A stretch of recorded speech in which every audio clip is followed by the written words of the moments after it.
This is Bobby C. out at the Barclays Center with D'Angelo Russell back and healthy and starting to find a rhythm. He and Spencer Dinwiddie were a dangerous combination Wednesday night against the Philadelphia 76ers.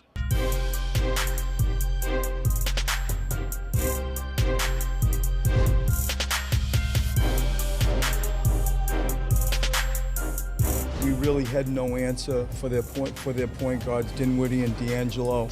I thought had great games. You know, as a team, they made some threes, and we really tonight had a difficult time defending them. You just want to put that pressure on teams. You know, have guys keying in on you so you can make plays for others.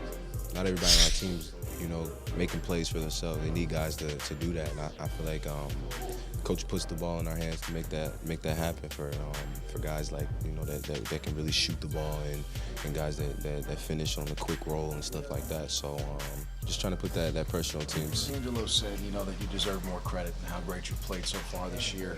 How much are you looking forward to having him be in the backcourt at full strength and help this team out? I appreciate his kind words. I think the tone was obviously set by him and Jeremy to begin the year. And the next man up philosophy just kind of put me into that role. But being able to play with as much talent as possible is a great thing, and it's only going to make our team that much better. So, having him back and playing like this, we can be dangerous.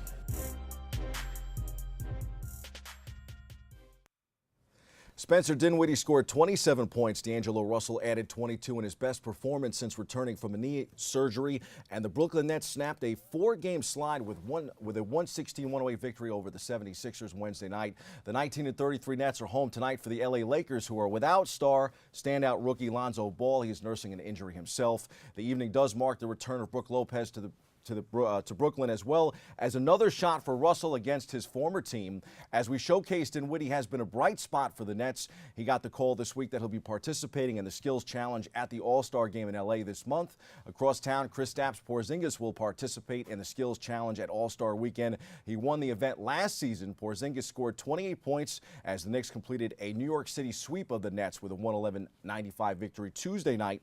But the Knicks followed that with a 103-73 loss in Boston on Wednesday. They are in Milwaukee tonight and home for Atlanta on Super Bowl Sunday. Joakim Noah remains away from the Knicks amid a growing disconnect between he and head coach Jeff Hornacek.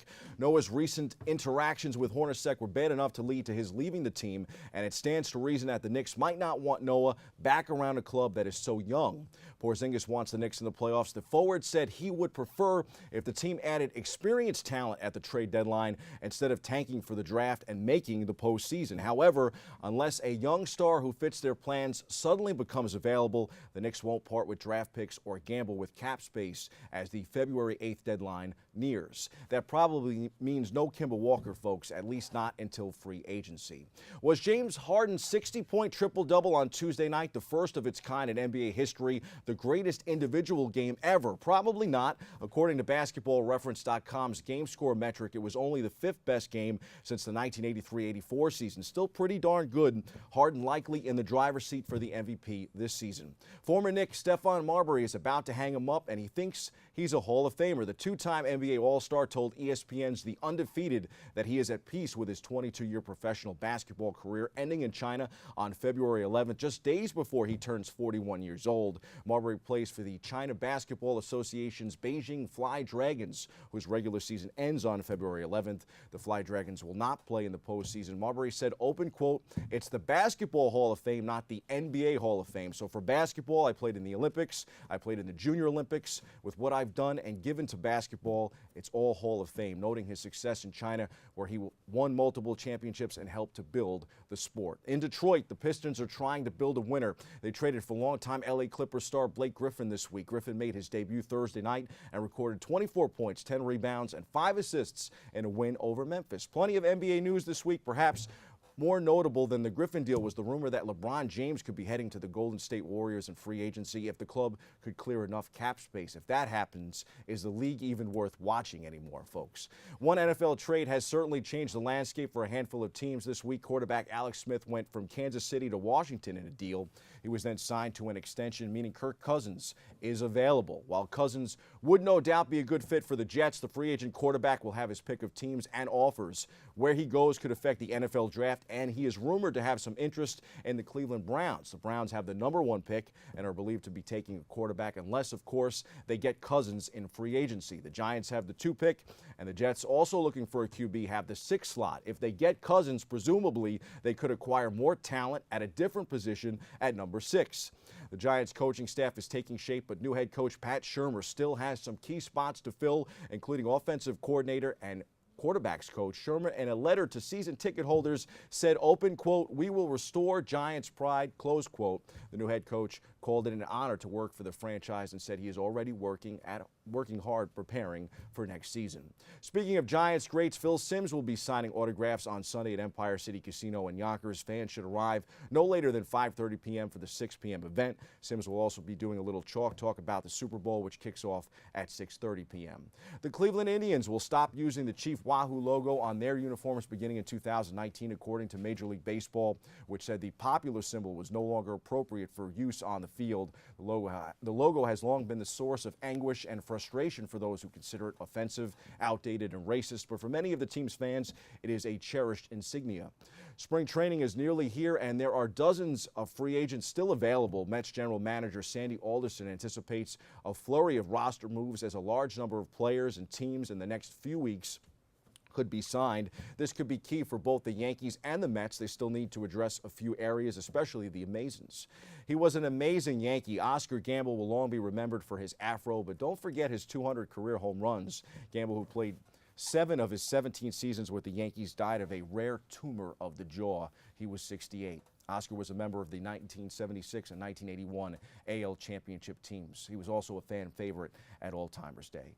St. John's fans love Chris Mullin for his body of work as the program's all-time greatest, but he and the Johnnies could use Mullin the player, not Mullin the coach.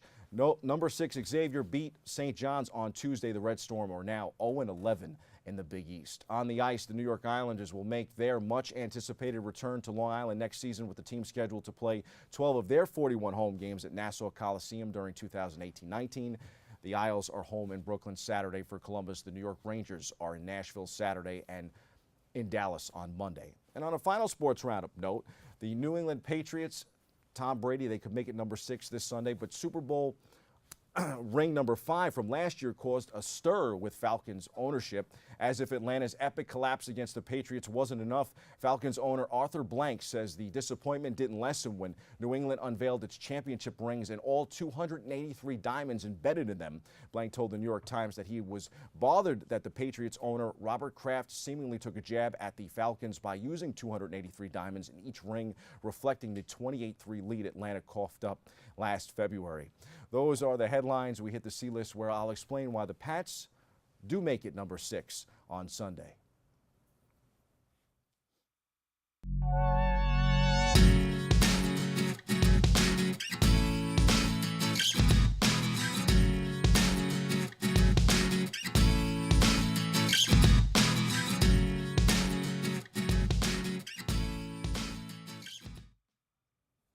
Let's talk some numbers. 40-year-old Tom Brady and 65-year-old Bill Belichick are a combined 105 years old, which will be the oldest age for a starting signal caller / head coach combo in Super Bowl history when New England squares off against Philadelphia on Sunday.